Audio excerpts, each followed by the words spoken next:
Can 3 witchlings do the impossible? Every year in the magical town of Ravenskill, young witchlings participate in the Black Moon ceremony, are placed into covens, and come into their powers as full-fledged witches. 12-year-old Seven Salazar can't wait to be placed in House Hyacinth with her best friend. She's worked so hard to get the best possible placement and to avoid being a spare, a leftover witch with lesser powers, looked down on by everyone. But on the night of the ceremony, in front of the entire town, Seven isn't placed into House Hyacinth or in one of the 5 covens at all. She's a spare.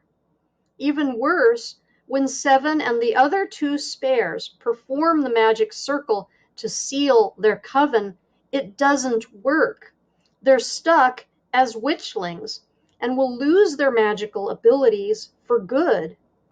Seven invokes her only option, the impossible task. The 3 spares must defeat the dreaded night beast.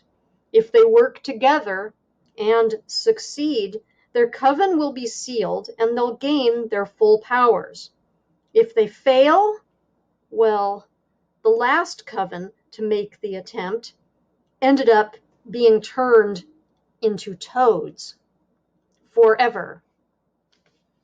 This is a preview of Witchlings by Claribel A. Ortega. It was the night of the Black Moon ceremony, and the very last thing Seven Salazar wanted was to be a spare witch. Now that she was 12, she'd be placed in her coven, but like every ceremony before, tonight 3 witches would be left over. Spares. Nobody ever wanted to be a spare. Seven had done everything she could think of, studied for her CAT exams, attended every witching social event she could fit onto her calendar. She'd even joined the toad racing team and gotten stuck with the slowest, crankiest toad of the lot. At least his name, Edgar Allan Toad, sort of made up for it, but only sort of. It wasn't like Seven had to do all those things either. Everyone in her year got to participate in the Black Moon ceremony, of course, but it was a long-standing belief among witchlings that the harder you studied and worked, the more likely you were to get into one of the cool covens. Seven tied her combat boots and slipped on her oversized purple hoodie before securing her pointy hat on her curly hair with some pins. They'd give her a giant black ceremonial robe when she got to the town square, but it was thin and the night was cold. She didn't want to freeze her buns off. She shot a quick text to her best friend, Poppy, telling her how excited she was for tonight. "Duh," Poppy wrote back, "and me too. Can't wait to be coven sisters." Seven smiled at the message as she walked into the kitchen, where her mother, Fox, was putting the celebration cake in the fridge to cool. "Sev, you've got your amulet, right?" Fox wiped her slender fingers on her apron and let down her curly red hair. "It's only the whole point of tonight, Mom," Seven said, holding up the amulet that hung around her neck. Later that night, it would light up with the same color as the other witches in her coven. Please, please let it turn purple, the color of House Hyacinth, the coven Seven and Poppy had dreamed of being placed into for, just about all their lives. "Remember, things will work out okay, no matter what happens tonight," Fox said. "Easy for you to say," grumbled Seven, looking at the bright aquamarine pendant that hung from the necklace Fox always wore.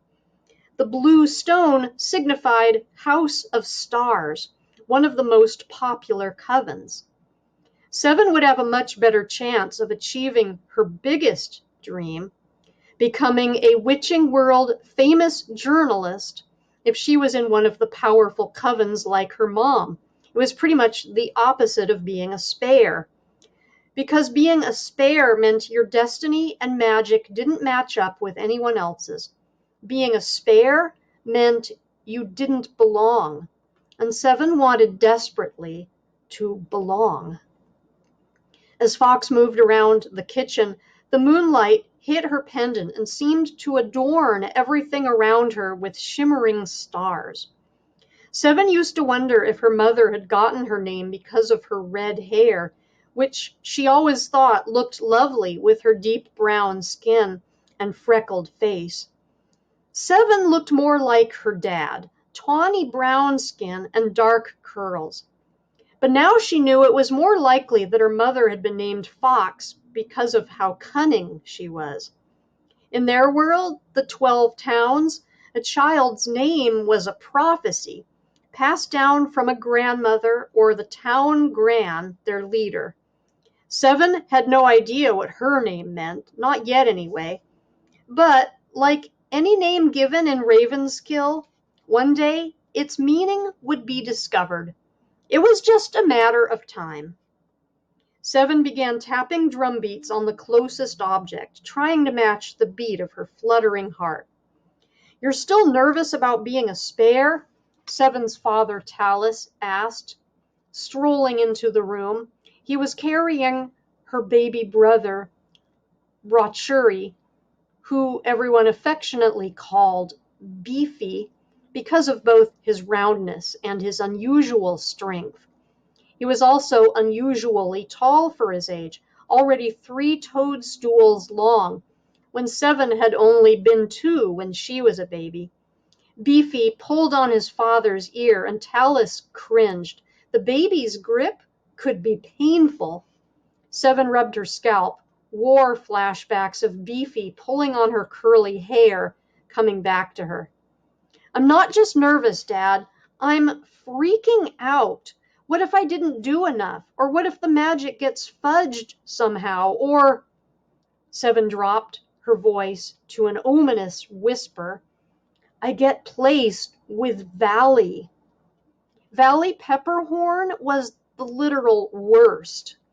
Valley had been bullying Seven for as long as she could remember, putting weird things in her rucksack, hiding Edgar Allan Toad before a race, or giving dirty looks to Seven and Poppy.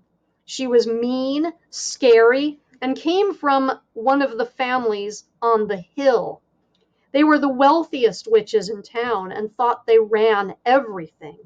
Well, they did sort of run everything, actually. The only witches they couldn't go up against were the town gran and uncle. The chances of that happening are not high, but even if it does, any witch can be a friend if you just give them a chance, her mother said. Seven held back a snort. Seven was almost positive Valley was a cuckoo, or at the very least, part gremlin. Her parents didn't see the way Valley snapped at their professors and didn't seem to care about her schoolwork, or how she was always on her own doing sneaky, probably terrible things. Sometimes, when Seven thought about it, when she thought what her life would be like without Poppy and without her family, she felt almost sad for Valley, who had no friends and the scariest parents ever. But then Valley would do another awful thing, and Seven wouldn't feel so bad for her anymore. None of it would matter, after tonight anyway, Seven reminded herself, because once she and Poppy were placed in House Hyacinth, she wouldn't have to deal with Valley ever again. And this has been a preview of Witchlings.